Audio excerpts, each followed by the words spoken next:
Hello, welcome to my YouTube channel. I was working on the script for the next monthly news opinion video when absentee ballot came in the mail. I was planning on telling the channel who I planned on voting for in this election, but it seems like I can just go over why I'm voting for each person as I do so. So, let's see. So, let's see what all's in here. Is that everything? Yep, okay. So, okay, the envelopes to put the ballot stuff in. Okay, instructions, and the ballot itself. The first side, I chose the Democratic ballot where I am left-wing, though I am registered independent at the moment. And also, there is the nonpartisan part of this ballot on the back. Or at least some of the nonpartisan things there. And instructions. So, move those envelopes over that way. Fill in the oval. Left, instructions below, the title of each office, write-in candidates, when you finish marking your ballot. So I'll do that. I'm making a mistake. Deadline to return. Okay, I'll go over that once I fill out the ballot itself. Okay, let's see here. The national ticket here,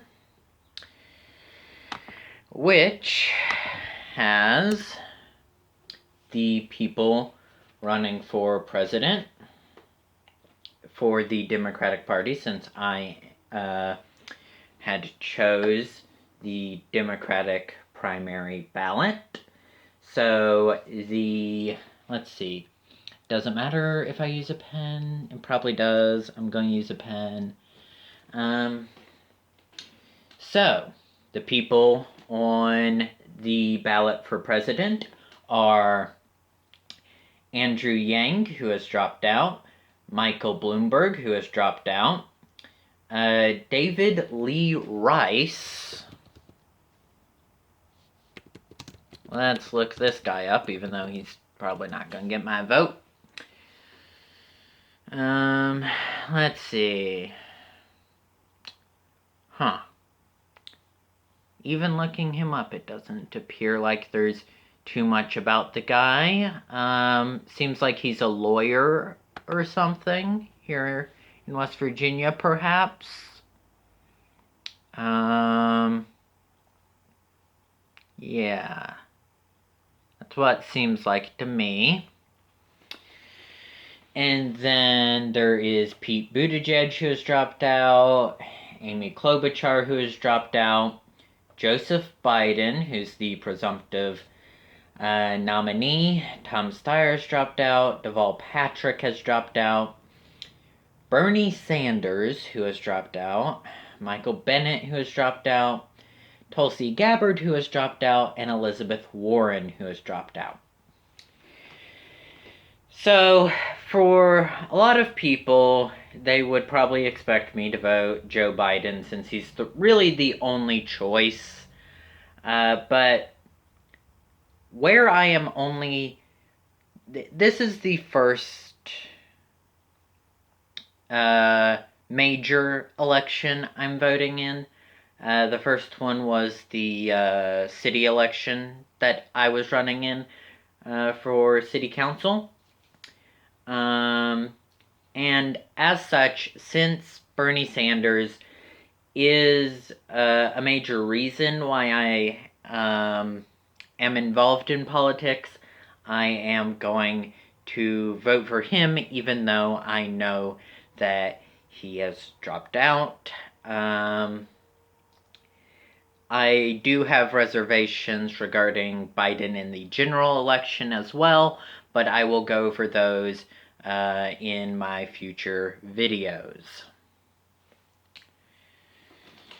So let's fill in that oval for Bernie. Try to do it fairly slowly. Make sure I don't make a mistake filling it in. Okay. So U.S. Senator is the next one. This is for Shelley Moore Capito's seat, but again, Democratic ballot, so I will be picking her, who I want her opponent to be. There is Richie Robb in the first position here, who I have not heard of, so I'm going to look him up as well. Let's see. From Huntington. He served in the Army, it says. Let's see. He did complete this website's survey, so I'll probably be able to see what he stands for. He works as a lawyer. Let's see. So he was the mayor of South Charleston from 1975 until 2007. He served during Vietnam, is a practicing attorney, captain of the football team at Marshall, married a school teacher, 2 kids and a granddaughter.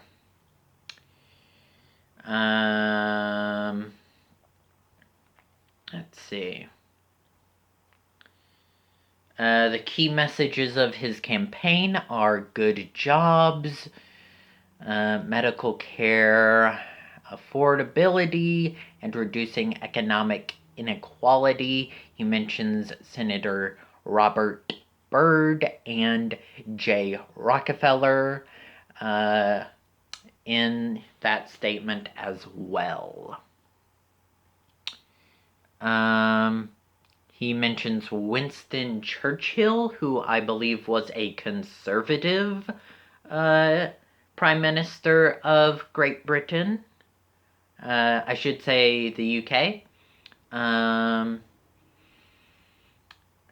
He's fond of military history. He believes that honesty and integrity is important. He seems like a good guy. So, to me, that means that there actually is 3 good choices for this senatorial position. However, Richie Robb, since I did not know too much about him, initially, I'm not really leaning that way. Then there is Richard Ojeda and Paula Jean Swearengin, which I'm not entirely sure if I'm pronouncing that last name correctly. I know it's close, though. Richard Ojeda is probably the more popular of the 2, but is also a little more moderate, even though he is a progressive to some extent, than Paula Jean. And I simply believe that Paula Jean would be a better lawmaker. Richard Ojeda is an amazing person as well. It should be noted that Ojeda and Swearengin are not fond of each other, but personally, I do believe they are both good candidates for this position. But like I said, my vote will be going to Paula Jean Swearengin.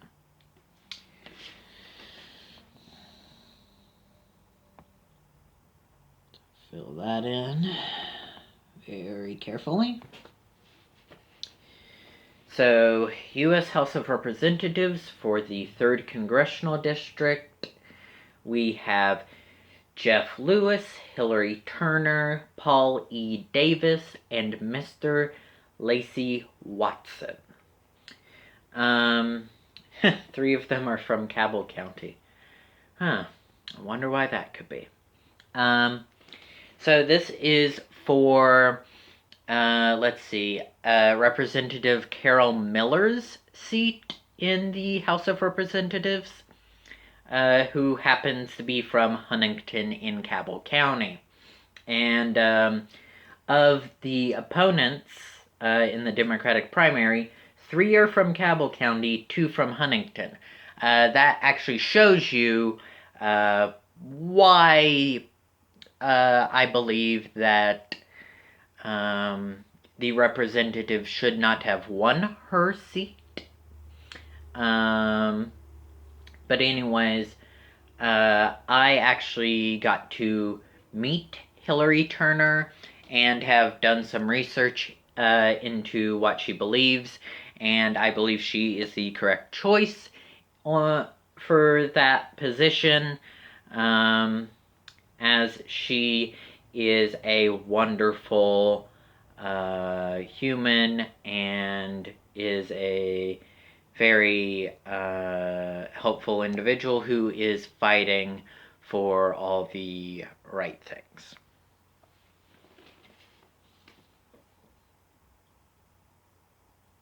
So fill that in carefully. Okay. I don't like bubble test things, but it's alright. Okay. Now we have the state ticket. So for governor, there is Ron Stallings, Ben Salongo,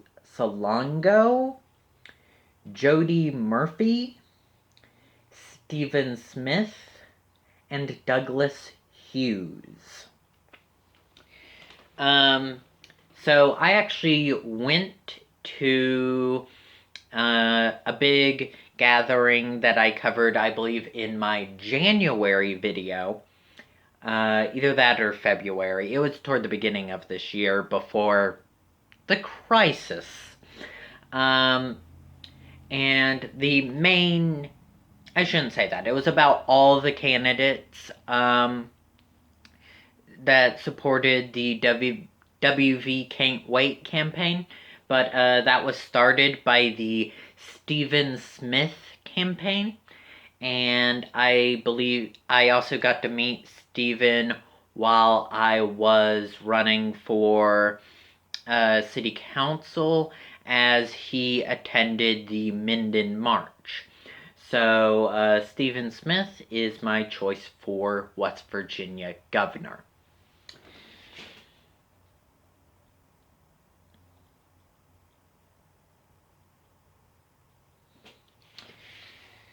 For Secretary of State, I only have one choice, Natalie Tennant. I do believe that Tennant would be better than our current Secretary of State. I believe his name is Mac Warner. However, I do admittedly have a few reservations regarding Tennant, but since she is my only choice, I will allow her to be my vote. I could probably skip over the Secretary of State category, but I want to vote for someone in all of these, so she will be getting my vote.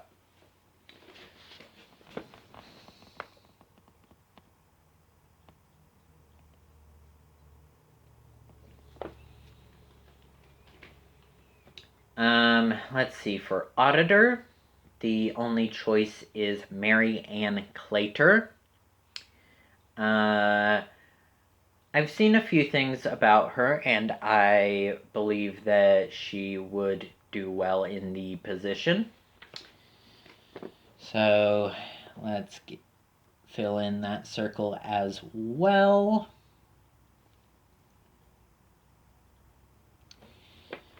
Treasurer, again, only one option because people don't like running for the less known positions, even though these are important.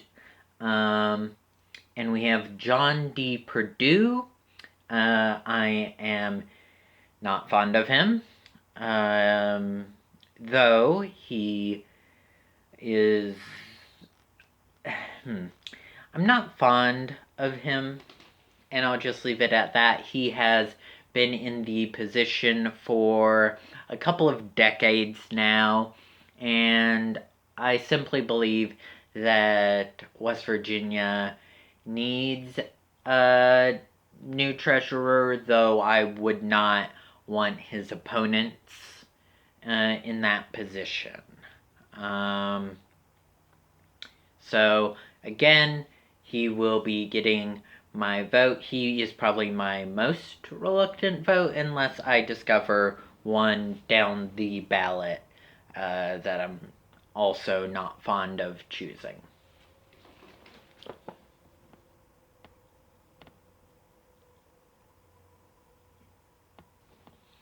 Commissioner of Agriculture.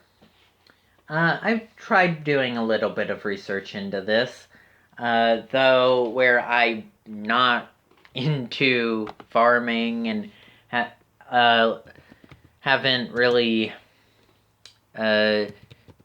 done much involving farming.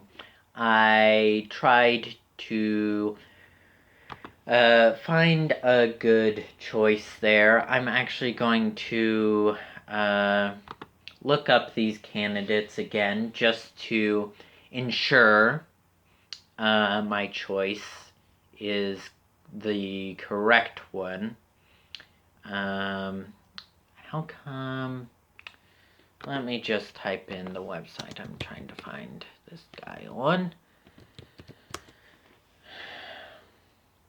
Here we go.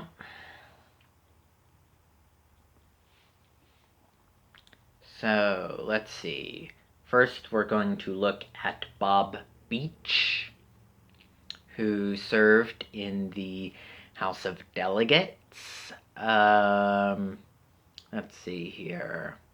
I don't want to look at that. Let's continue scrolling.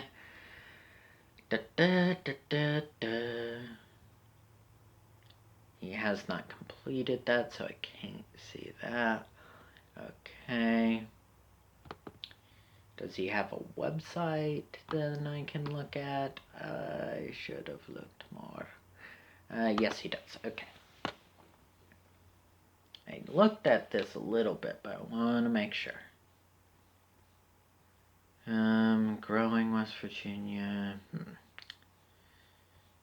Okay. Yeah, that's not looking good for Bob right now. Let's see. Let's find his opponents on here. We have William Keplinger.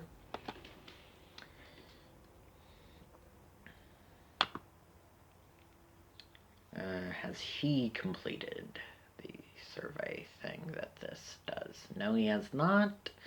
He has a campaign Facebook to take a look at.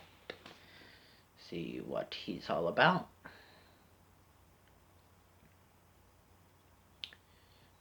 Okay.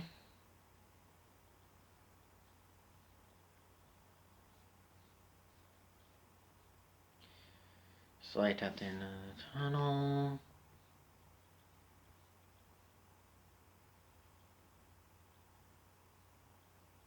Ah, here we go. A Q&A that he has on his Facebook. As commissioner, I will work to encourage growth of both agriculture and forestry in the state. New and innovative opportunities must be pursued in marketing these important industries. There are many opportunities in our country to expand our market share and improve our citizens' lives and our family farms.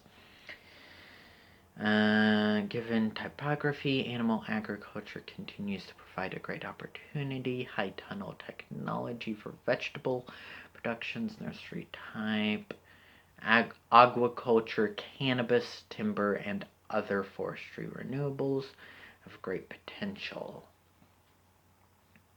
Okay.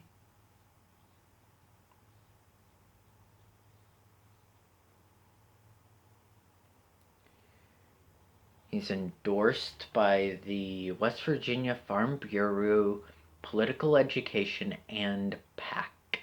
So the WV Farm PAC, I should say. Let's click on this Herald Dispatch article, see if we can learn a little bit more about him.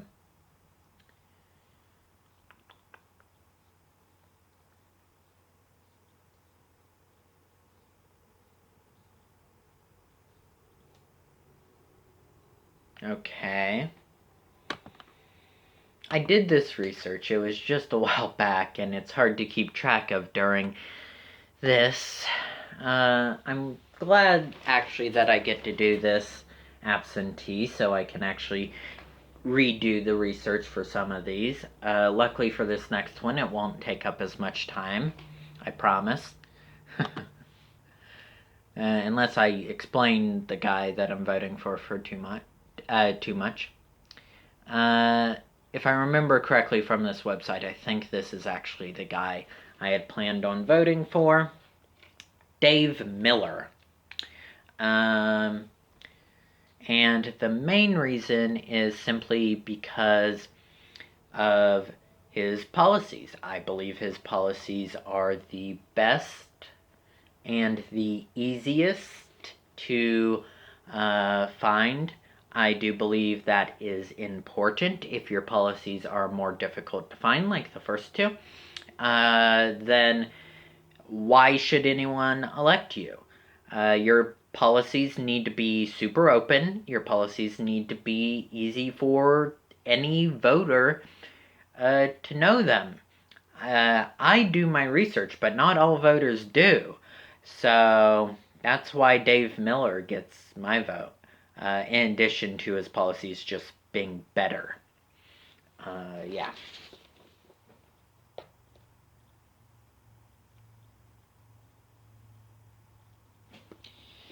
So for Attorney General to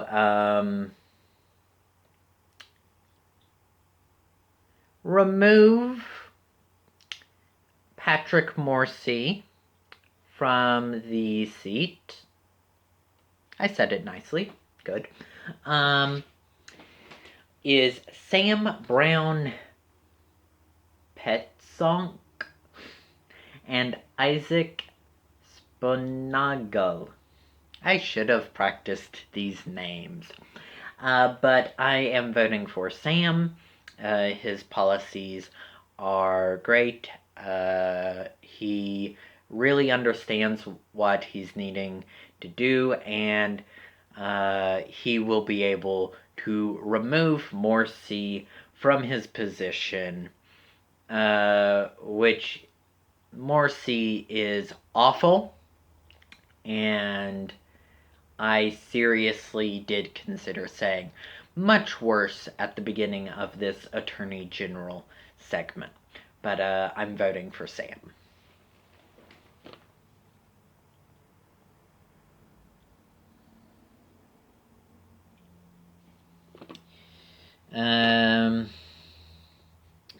For State Senate District 10, there is a single option, William R. Laird IV. I guess he gets my vote. I'm going to look him up a bit so I can tell you my opinion on him. So, William R. Laird. I know that he is not the incumbent. I believe the incumbent's name is Kenny Mann. So, yeah. I am not fond of Kenny Mann.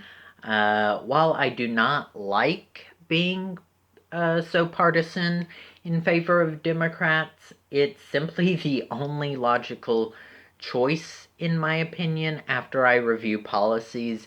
So I do apologize for that. I do understand and I'm okay with people who vote Republican, but I simply do not agree with 99% of Republican incumbent politicians. Let's see here. So Laird, seems like he, interesting. So he was in the state senate, but then didn't seek re-election in 2016, but now he is running for senate once again. I find that interesting for sure. Okay, so he has a 92% rating from the NRA and 100% rating for West Virginians for Life. The West Virginia Sierra Club has given him a 63%, and the West Virginia AFL-CIO rated him 100% in 2009. That is an interesting track record, I'd have to say. Was I correct about the incumbent? I was. I'm not too sure if he's running this time around, though. Let's see. He did not complete that again. Okay. Well, it seems like he is a more moderate Democrat or maybe even conservative. So not my favorite Democrat, but he is a fine person, I am sure. Because there were certainly some positives I saw. Okay, so he's tweeting, Facebook posting about that. That's good. By that I mean he's posting about what Governor Justice is doing, which is an important thing regardless of where you stand politically. So the race that I have, for whatever reason, always been most involved with is the House of Delegates, 32nd Delegate District, which we have Mark A. Hurt, Selena Vickers, Randy Hulsey, and Margaret Ann Staggers. So I get to vote for 3 people since there are 3 delegates from District 32. My first vote goes to someone that I personally know, and someone I know her, and and I actually was one of, I'm sure, many people to convince her to run again. In 2018, she ran for this position and lost in the primary by just 66 votes. Hopefully she is able to make up those 66 votes this time around. So Selena Vickers, is my first vote in the House of Delegates race. And then after her, I'm going to go with Mark Hurt.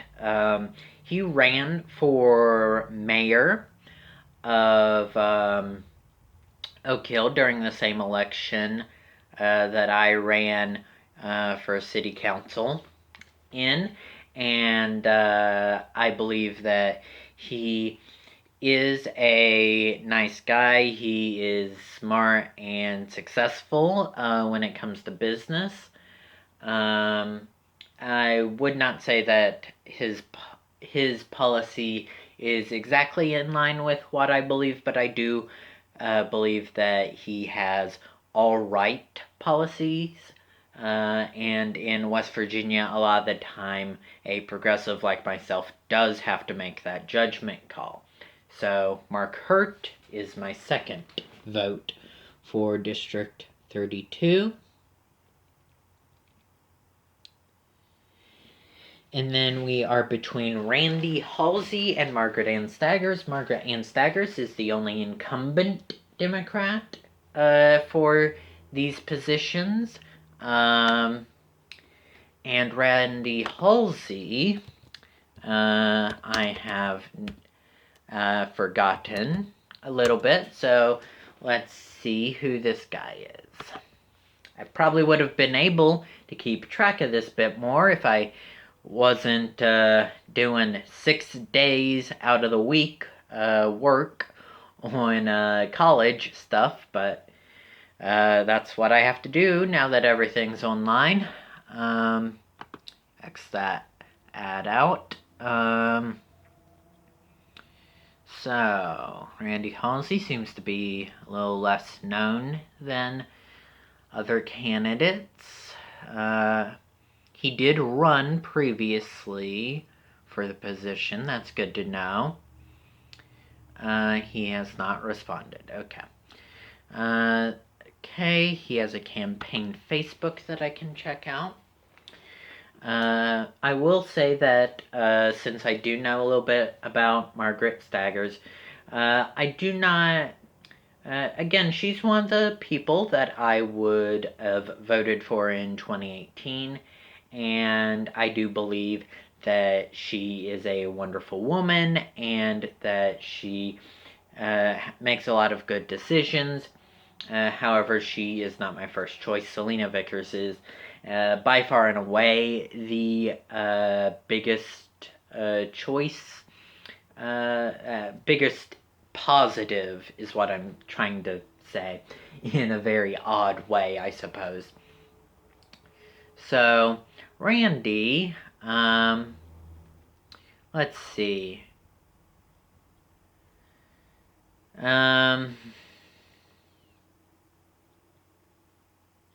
Okay, so he does say he would repeal right to work, which is good because right to work is simply a position that politicians take when they are anti-union, which is ridiculous.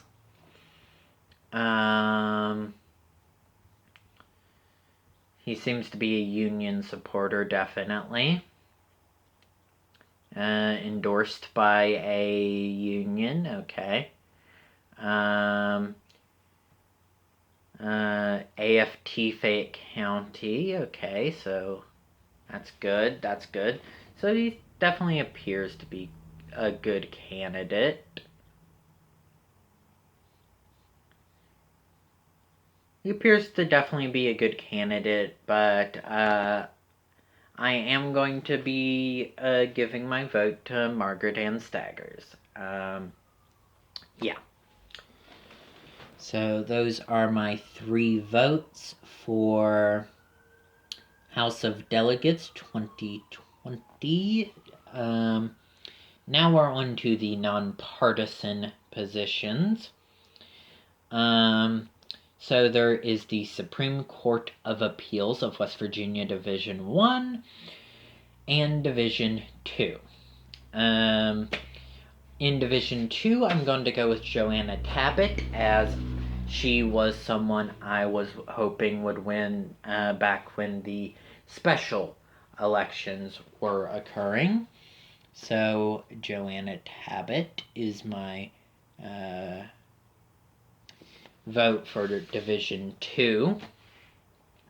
There's also Division 3 on here I just saw, which I will also need a choice for. So for Division 1, I know it's not going to be Tim Armstead.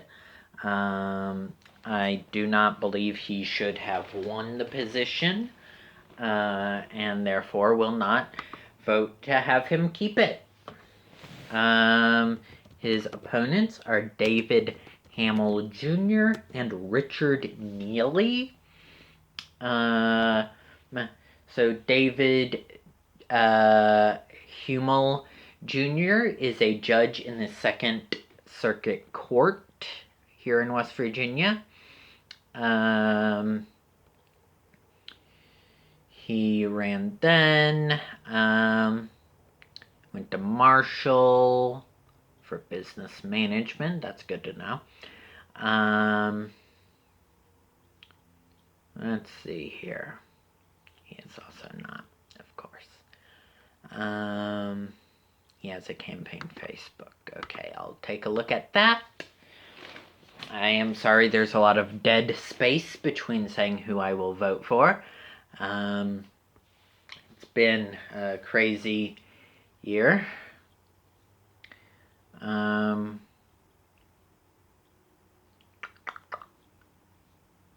Interesting. Keep scrolling, please.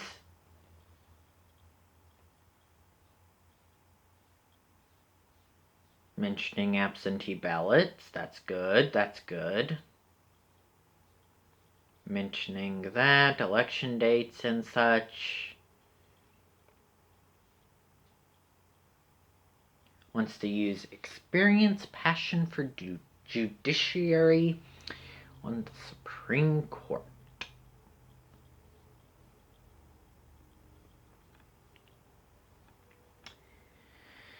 Da, da, da, da, da. I'm going to pause this and watch a few videos of Hummels and probably Neely as well, and be back once I have made my decision. So, David Hummel definitely seems to be running on experience as a circuit court judge, which is an interesting thing, especially since Tim Armstead, before becoming a justice, was simply a member and the Speaker of the House of Delegates. So I would definitely choose, I'm just going to call him David because I'm not entirely sure how his last name's pronounced, is better than Armstead. I will now do the research for Richard Neely.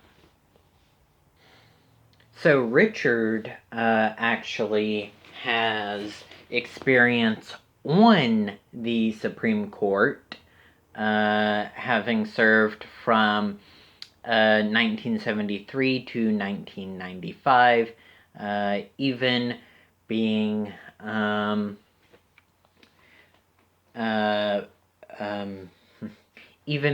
Chief Justice at many points during that time. Since it's largely based on experience, it appears in Division 1, I will be choosing Richard Neely. Yeah, that is my choice. Sorry about all the uhs, by the way.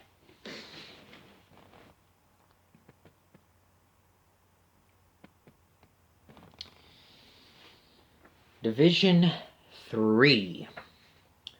Laura A. Dyer, John Hutchinson, and Bill Schwartz. Let's see. Laura Dyer appears to be a member of the circuit court, one of the many circuit courts, I should say.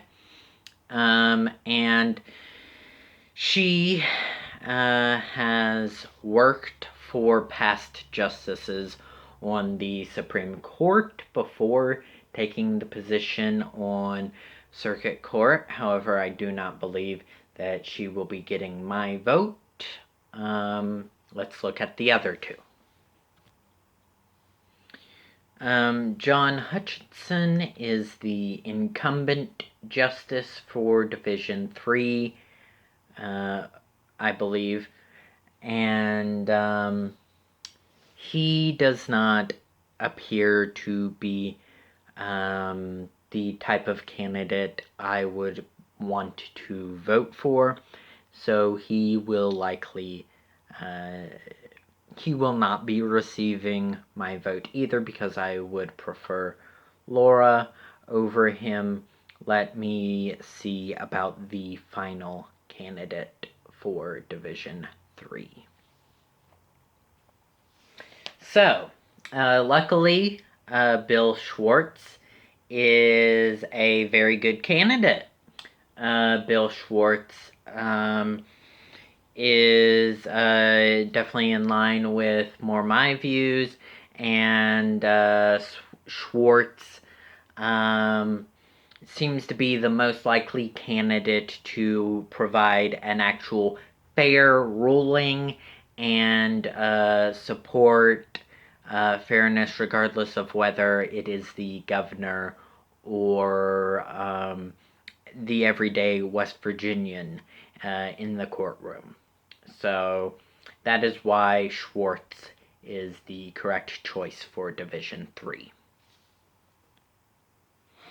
Okay, so for the election of a Circuit Court Judge, Division 1, unexpired term, if applicable, vote for 1.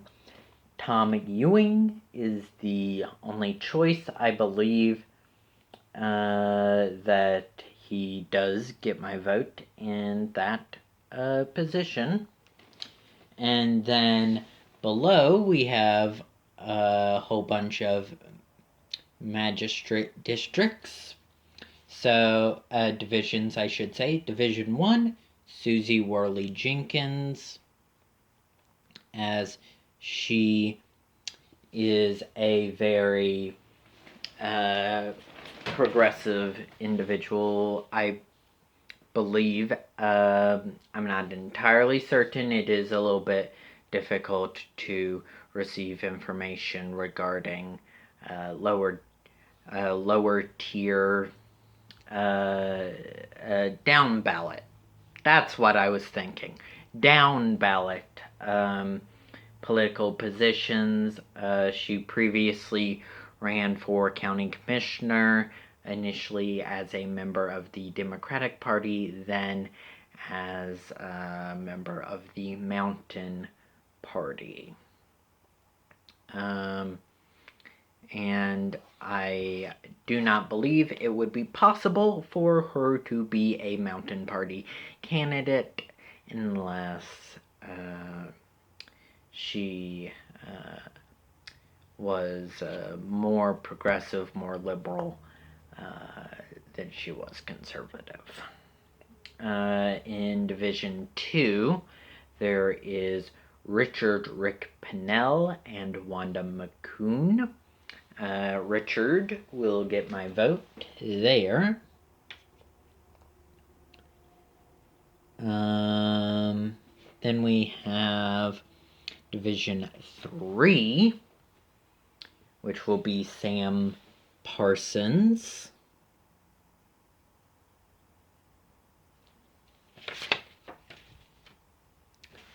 Division 4, Sharon McGraw is the only option there.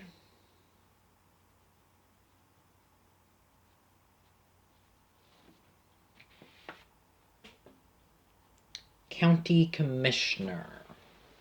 The choices are Denise Askew Scalf and Steve Eads. Let's see. Denise is the incumbent county commissioner in this case, and she will be receiving my vote, as she will be likely to win re-election. Yeah. So that's county commissioner. Then there is the county clerk position. Kelvin Holliday, having resigned from the position. So the two candidates are Alicia Treadway, who is the incumbent as she took over from Holiday. And then there is Michelle Hawley, a member of the Oak Hill City Council and a librarian. I do believe that she would be well suited for the position, Michelle Hawley. And Alicia Treadway, she, while probably a very nice individual, will not be receiving my vote. Michelle Hawley will be for county clerk. Next, there is prosecuting attorney, which has Anthony Ciliberti and Jeffrey Mozzie as its candidates. So let's see about that. So, for Anthony C.,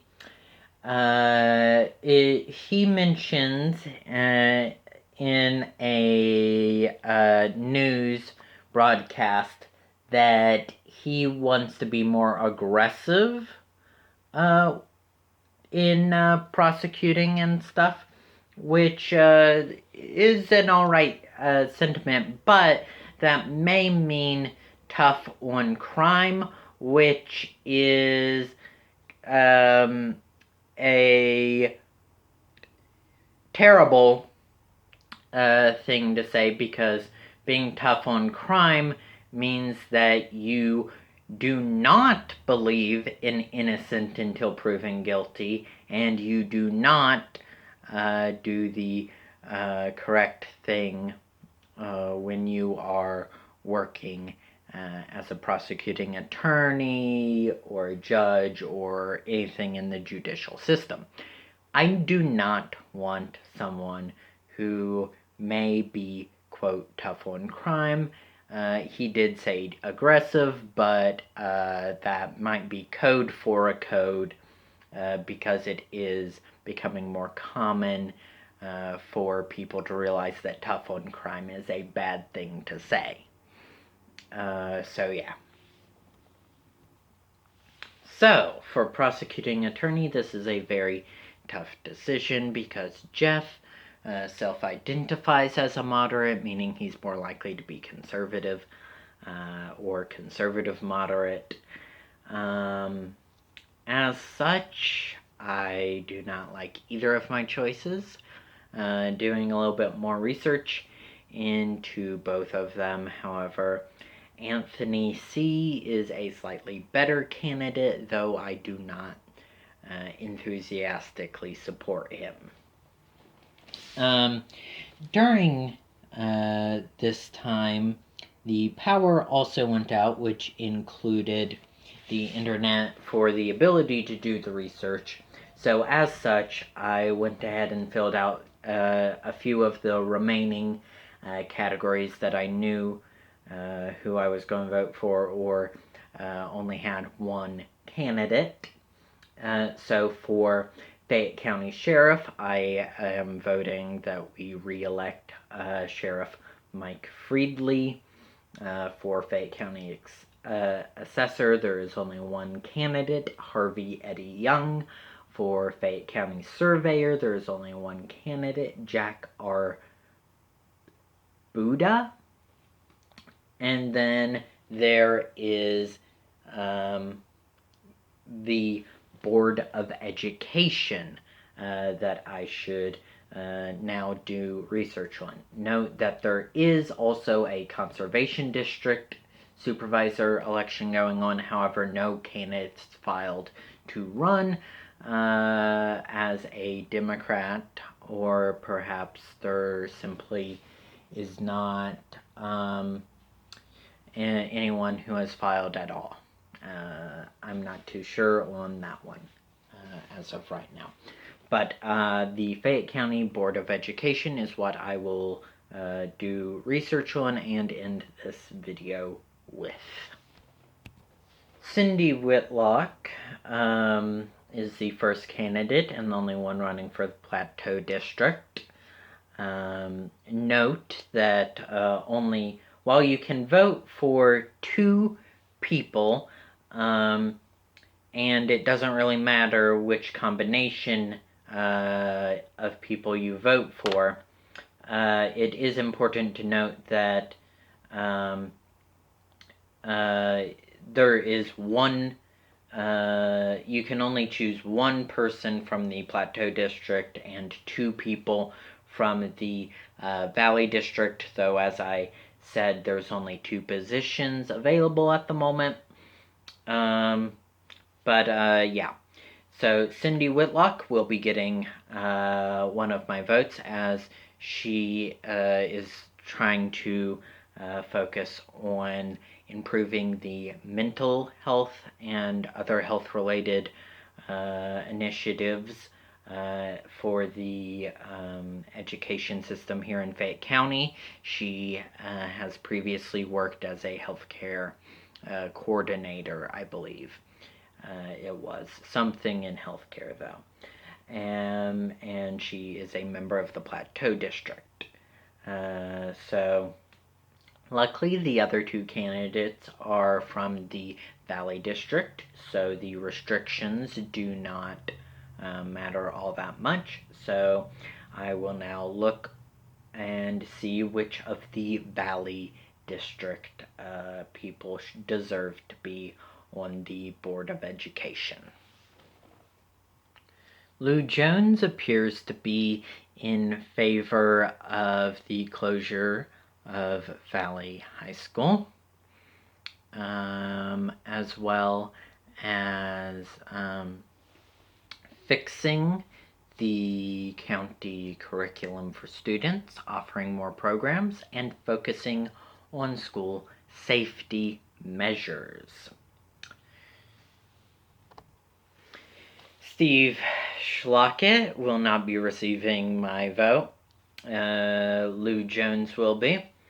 Though I don't have too much of a preference for Lou, Steve seems to be overlooking the bad that he has been presiding over, though he seems to be focusing on the positives while he is under it, without acknowledging the reasons for renovation and such, claiming that Fayette County students have more opportunity, when in reality, as a Fayette County student last year, I'm not sure if that is fully accurate.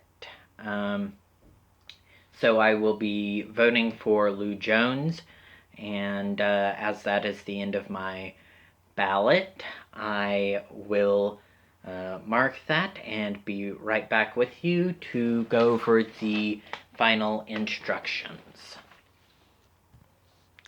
Okay, so looking at this, once I finish, I am to fold my ballot, which I'm going to do this way. Okay. Place it in the first envelope. Did I fold that in a way that it would fit? I think it will fit. Containing, okay. So I put this in here carefully, since it just barely fits. Oh boy. Okay.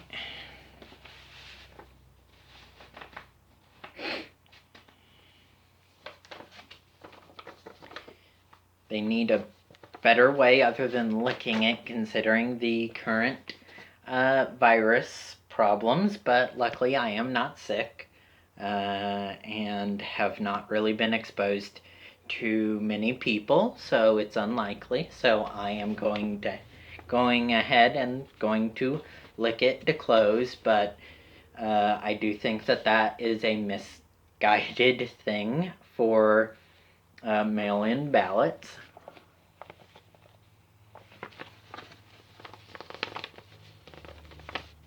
Okay, so there's envelope 1. So I need to place this sealed, like I just did, into this secondary envelope. So let's just put that in there. Doesn't matter which way, I'm going to do it this way. So it's nice and neat. Okay, now that I've done that, so I need to seal envelope 2. Again, I'm going to lick it. But if you feel sick or may have been exposed, you may not want to do that due to the risk of spreading. Okay, now that that's occurred,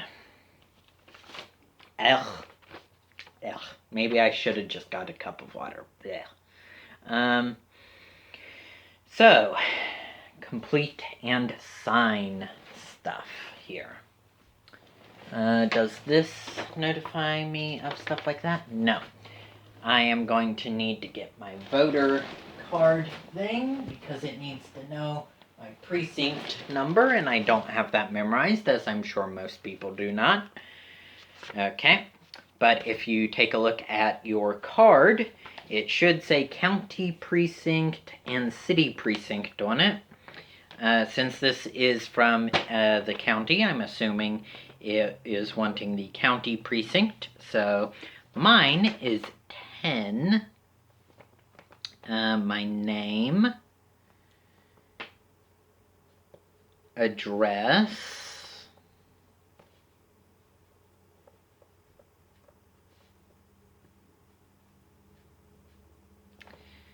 okay.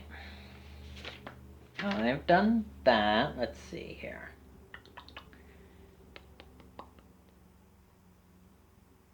Okay, I've done that.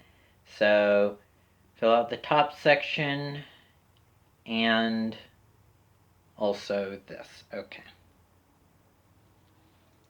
So, complete and sign the following section, voter. My address has changed, my name has changed, my address has changed, neither is that has occurred. So by signing below, this information is true, which needs a signature, and if you need a witness to sign it, which would be like if you have someone helping you in like actually writing down and filling in the bubbles for you, you would have to have a witness for something like that, I believe. So I'm going to sign my envelope here.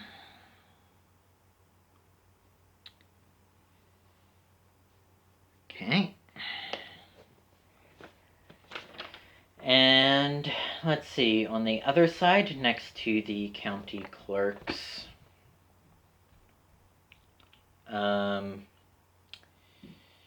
address, okay, I see. You sign your name across the seal of the envelope.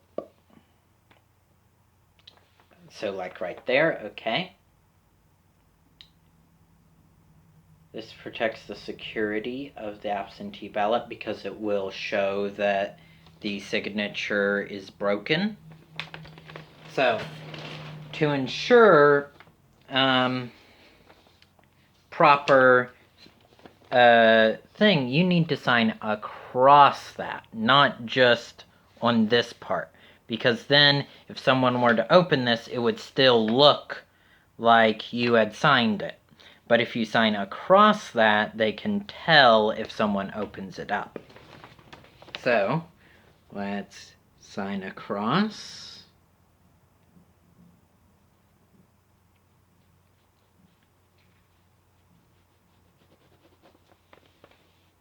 A little bit messed up, but it's close enough. and then you return it. So that is the end. And 1 hour long now.